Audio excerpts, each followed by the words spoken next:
Hi friends, welcome back to my channel Keerthi cravings. మీరు నా ఛానల్ని ఫస్ట్ టైం చూస్తున్నట్టయితే సబ్స్క్రైబ్ చేసి పక్కనే ఉన్న బెల్ ఐకాన్ని నొక్కండి. చాలా ఈజీగా టేస్టీగా క్షణాల్లో స్వీట్ని ప్రిపేర్ చేద్దాం. ఇది చాలా డెలీషియస్గా ఉంటుందండి. ఇప్పుడు ప్రాసెస్ చూద్దాం. ముందుగా పాన్ పెట్టుకొని అందులోకి అరకప్పు బెల్లం వేసుకొని 1 కప్పు నీళ్ళని పోసుకోవాలి. బెల్లానికి బదులుగా చక్కెరని కూడా యూస్ చేసి సేమ్ ప్రాసెస్ని ఫాలో అవ్వచ్చు. మంటను మీడియం ఫ్లేమ్లో ఉంచి బెల్లం మొత్తాన్ని ఇలా కలుపుతూ కరిగించుకోవాలి. బెల్లం అంతా కరిగిపోయాక లో ఫ్లేమ్లో 5 నుంచి 8 నిమిషాలు ఉడికించుకోవాలి. ఒక ఇలాచీని లైట్గా దంచి వేసుకోవాలి. ఇది మరీ తీగ పాకం రావాల్సిన అవసరం లేదు, జస్ట్ స్టిక్కీగా ఉంటే సరిపోతుంది.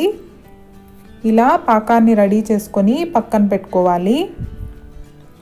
నెక్స్ట్ 6 బ్రెడ్ స్లైసెస్ని తీసుకున్నానండి. వాటి సైడ్స్ని కట్ చేసుకోవాలి. ఈ సైడ్స్ని వేస్ట్ చేయకుండా దీనితో చాలా రెసిపీస్ చేయొచ్చు. ఛానల్లో ఆల్రెడీ ఉన్నాయి, లింక్ డిస్క్రిప్షన్లో ఇస్తాను, ఒకసారి చెక్ చేయండి. ఇలా రెడీ చేసుకున్న తర్వాత వీటిని ఒక బౌల్లోకి తీసుకొని వీలైనంత చిన్న పీసెస్గా వీటిని కట్ చేసుకోవాలి.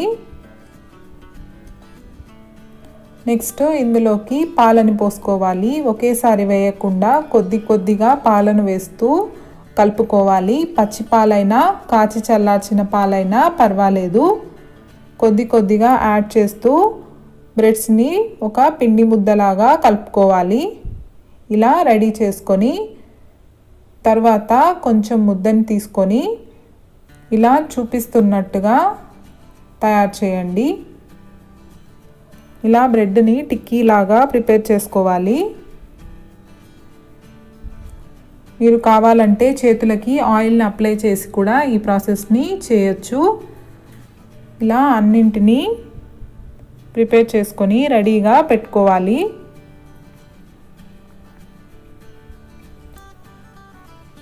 ఇలా రెడీ చేసుకున్న తర్వాత పాన్ పెట్టుకొని అందులోకి డీప్ ఫ్రైకి సరిపడా ఆయిల్ని వేసుకోవాలి. ఆయిల్ చాలా హాట్గా అవ్వాలండి. చాలా వేడైన తర్వాతనే మీడియం ఫ్లేమ్లో ఉంచి ఈ ప్రిపేర్ చేసుకున్న బ్రెడ్ టిక్కీస్ని వేసుకోవాలి.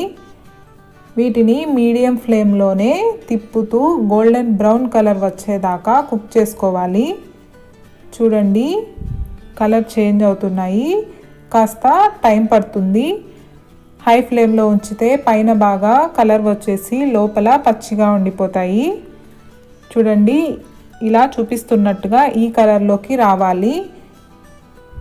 ఇలా అన్నిటినీ రెడీ చేసుకొని వీటిని ఆల్రెడీ ప్రిపేర్ చేసుకున్న బెల్లం సిరప్లోకి వేసుకోవాలి. 10 నిమిషాలు ఉంచి రెండో వైపుకి తిప్పుకోవాలి.